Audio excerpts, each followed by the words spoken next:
जी बिल्कुल ګرانو کتونکو دا وخت موږ موجود یو په های کورټ کې او د های کورټ بار یو هنګامي اجلاس غوښتل شوی چې په کومه کې دا موقف بیان شوی او دا اجنډا وه چې شمایل بټ چې کوم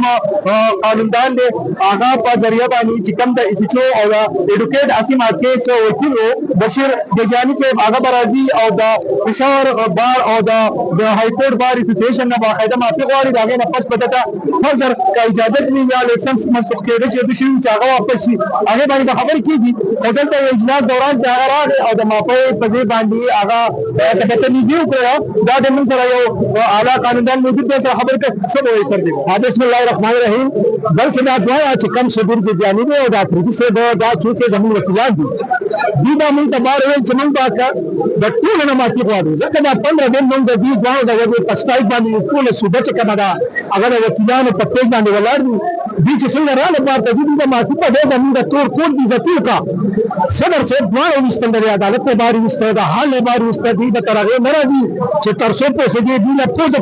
بس ما کمی نه کوله موږ دوی نه معافي نه ورکړو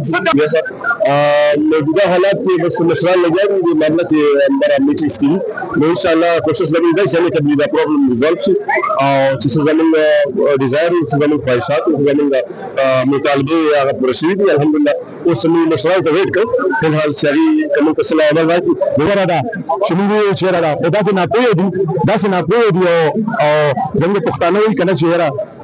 یو سړی چې ډېر سغاړو په دې خبره پوهېږي نه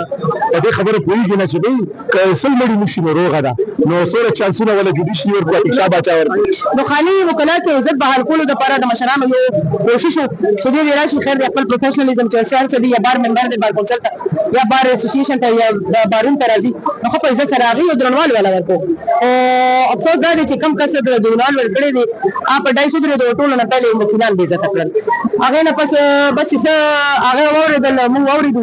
نو دا وینا نه دی ډېر زیات افسوس وشو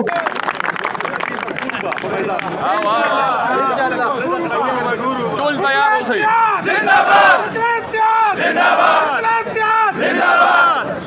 زموږ سره د های کورټ بار اسوسییشن صدر عبدالرحمن یوسفزی صاحب موجود دی هغې دلته تلي دلته تاسو ته وایي وکیلانو د هر انتظار کوو څه فیصله وشوه څه نه عمل لري دا سره بسم الله الرحمن الرحیم نن چې کوم دی موږ د یو دوه وکیلانو دغه سسپینډ کړي ممبرشپ رادر موږ کینسل کړو د بار اسوسییشن او دغه شان بیا خیبر پښتونخوا بار کونسل او پاکستان بار کونسل دا غي لایسنس چې دینو فار د ټایم بیگ سسپینډ کړو هغه نن چې د ریپیټیشنز کړو سلور فیصد کې څه لګیدل هغه سلسله کې موږ سهار چې خبره تر وشوه د انربل بنچ دا یو پروپوزل ورکړ چې تاسو کې نه هغه په میډیټرز مقرر کړ یو شمایل بټ صاحب او یو فضل خان هغه ځوان میډیټرز مقرر کړ د موږ هغه لپاره په ډېر شارټ نوټس باندې جنرال باډي وغوښته او دا یو دغه سیټلمنټ شو چې دوی راځي بار ته او د بار نه معافي غواړي چې څه شوي دي بار ته به سرنډر شي او بار به بیا خپل مخکې ته لایحه عمل کوي هماغه شان طریقه وشوه موږ خپل میټینګ سټارټ کړو او خو باقاعده چې کوم دوی موږ انوایټ کړو ټول ممبرانو چې کوم دوی د هغې ویلکم وکړو دوی بیا راغلل او موږ خپلې خبرې وکړو جام خبرې نه کولې نورې نه چا څه دې کې کار لرلی دی نه چا د اختلاف رایې کړې ده دا چې موږ کله دوی ته موقع ورکړه شبیر ته مو موقع ورکړه او دغه ته علي عظیم ته دواړه شبیر هم چې دی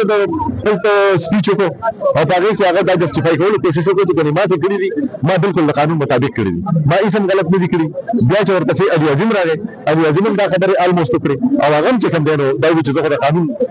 دغه یم علمبردار یم ما خو هېڅ غلط نه دي کړي بیا زموږ دا ډیمانډ و چې بهي لکه د وعدې مطابق د هغې مشر ته موږ وایو مشر ورته وایي چې بهي تاسو معافي وغواړئ خو دوی باقاعده چې کوم دی نو معافۍ نه انکار وکړ او واپس راووتل و دنده عدالت کې چې کوم خبرې وشوې هغه هم دا وشوې چې زموږ کوم